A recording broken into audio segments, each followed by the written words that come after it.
La familia del ejecutado en Texas, un mexicano más, está muy dolida. Rubén estuvo preso durante 20 años, acusado del homicidio de su prima hermana. Él siempre dijo que él no la había matado. Y la verdad es que se podría saber, pero no le permitieron defenderse, dice la familia. Lo curioso es que otro individuo fue culpado también y este está a punto de salir, porque a él no le aplicaron la pena capital. El de Irapuato recibió la inyección letal,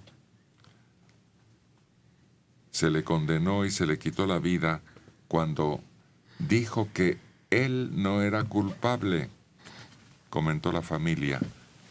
Y a quien lo acusó, su cómplice, pues, le dieron 25 años de prisión, al que le falta ya poco para salir.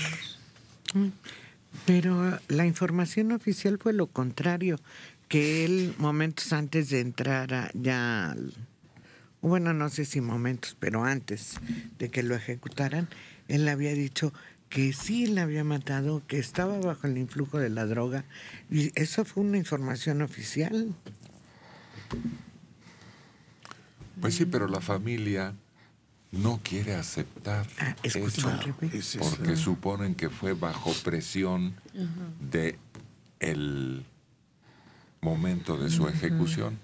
El sistema de justicia norteamericano es muy negociable. Entonces tienen a alguien, por ejemplo, y dice, mira, tenemos todas estas pruebas contra ti. Te vas a morir. Si tú confiesas, entonces vamos a negociar tu pena y te vamos a dar otra pena. Entonces ha habido muchos casos de gente que admite su culpabilidad por el miedo a enfrentar la pena capital. Muchos casos.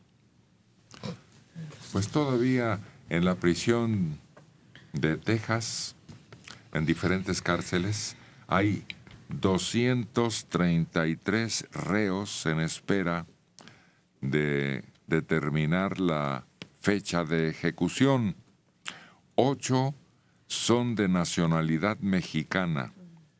Ingresaron entre 1980 y 2011, de acuerdo con los registros.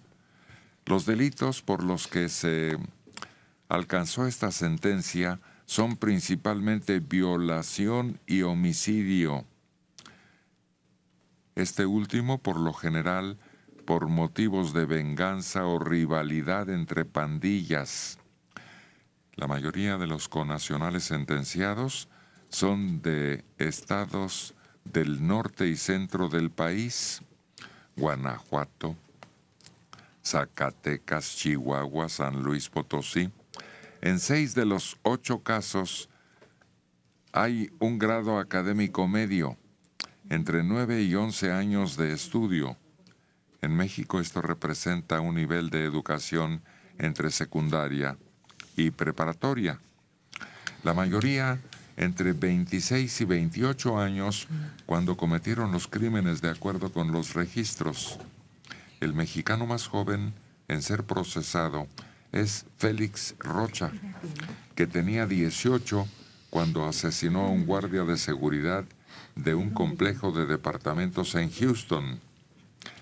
De 1976 a enero de 2016 se tiene el registro de 1,429 ejecuciones en Estados Unidos.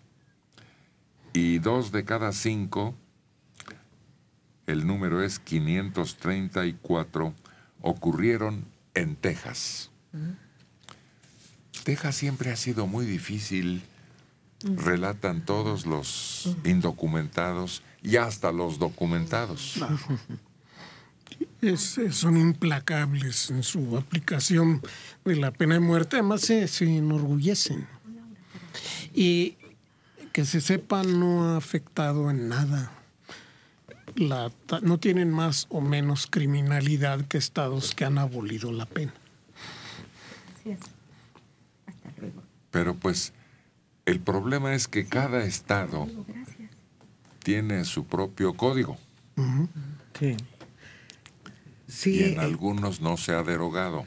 ya en muchos estados, en la gran mayoría de los estados de la Unión Americana, ya está abolida la pena de muerte. Creo que quedan como 6 o 7 que todavía la aplican, y de manera muy rígida, como en el caso de Texas. Sí, el problema aquí es esa imagen que todavía tenemos de las películas norteamericanas. Recordemos cómo empiezan ellos a hacer ejecuciones con horca, por ejemplo, y han estado buscando sistemas más humanitarios y ninguno les ha resultado. Parece ser que esta última, la inyección letal, es la que mejor ha funcionado. Recuerden cuando les dio por la silla eléctrica, que fue un invento de uno de los empleados de Edison, y la primera vez que lo hicieron al ejecutado lo rostizaron vivo, pero siguió vivo. Lo tuvieron que dar otra segunda descarga para que murieran. Han sido penas de muerte realmente de horror. La horca fue más frecuente y sobre todo se impuso en linchamientos. Hubo una época en que era tan frecuente el robo de caballos, entre los pioneros, claro, los primeros años, que se determinó en ese delito. Sí, los cuatreros eran ahorcados en el lugar. La horca se aplicó en Estados Unidos más de un siglo. Sí, mucho tiempo. Sí. El cadalso. Pues lo vimos en esa película A Sangre Fría, que está basada en un hecho real y en un reportaje periodístico que se hizo muy célebre. Claro. Sí, de Truman Capote. Exactamente. Y de los últimos ejecutados muy notables que vimos en que murió en la horca fue Saddam Hussein, que fue un espectáculo realmente pues deprimente, patético. Como sea, dices, de humanitario pues no tiene nada, ¿no?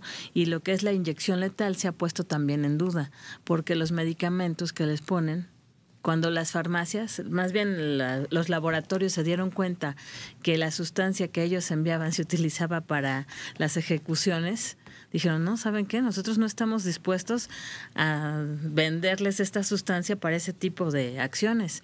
Y empezaron a utilizar otros medicamentos que causaban una tortura como de 20 minutos antes de que la persona falleciera. Hay 2 ejecuciones muy famosas en Estados Unidos, Sacco y Vanzetti, que pues todo el mundo alegaba que eran asesinatos políticos. Sí. Chivos expiatorios llamamos nosotros. Así es, los acusaron de asesinatos de unos policías donde ellos ni siquiera estaban presentes en la zona. Aquellos Rosenberg, culpables que al final resultaron inocentes, bueno, culpados, resultando inocentes de una acción de espionaje, ¿no? Así es, en relación a la bomba atómica. Y quedó fuera de toda duda el que cuando menos la esposa, la mujer, no había tenido absolutamente nada que ver. Y además dejaron huérfanos a 2 niños, que eso fue lo más dramático. Es decir, fue una pena que trascendió una generación, porque generaron 2 huérfanos, uno de 11 y otro de 8 años. Creo que la ejecución más publicitada, si puede decirse de esa manera, fue el que señalaron como culpable del secuestro del niño Lidberg. Sí, Bruno Hauptmann. Porque fue una secuencia muy larga desde el hecho, la investigación y luego la detención del supuesto culpable. Sí. Pero al parecer había evidencia incontroversial, es decir, no, el dinero estaba en su poder. del rescate, el material de la escalera que fue una escalera hechiza, con que tuvieron acceso a la ventana del cuarto del bebé, había sido sacada del garage del propio Hauptmann. Entonces era muy difícil que no tuviera algo que ver en el asesinato. Bueno, hasta había una especie de ola contra Alemania Sí. que vino a pagar este hombre en el juicio porque se volvió odioso. Sí. Y fue una de las principales investigaciones de Hoover en aquel tiempo, que ya estaba en el FBI, y él es el que llega al detalle del serrucho con el que se corta la escalera. Él llega al detalle de medir cómo quedaban marcados los dientes del serrucho en la madera. Es una investigación que hace Hoover de aquellas obsesivas que él tenía. Es que el clamor por justicia, por la indignación que provocó ese hecho, ya era una ola social. Sí, tenían que resolverlo rápido y pronto. Y es que el papá del bebé era realizador de una hazaña que dicen que al llegar triunfador, regresando al país, es la manifestación popular más numerosa. En las calles de Nueva York, a bordo de una limusina junto con el alcalde, un alcalde muy célebre entonces, y fue el famoso desfile de las cintas de anuncio de cotizaciones de la bolsa. Oye, y su niño era mitad mexicano, ¿no? Porque creo que él se casó con una mexicana. No, era hija de un embajador. Del embajador Morrow de Estados Unidos en México, donde la conoció.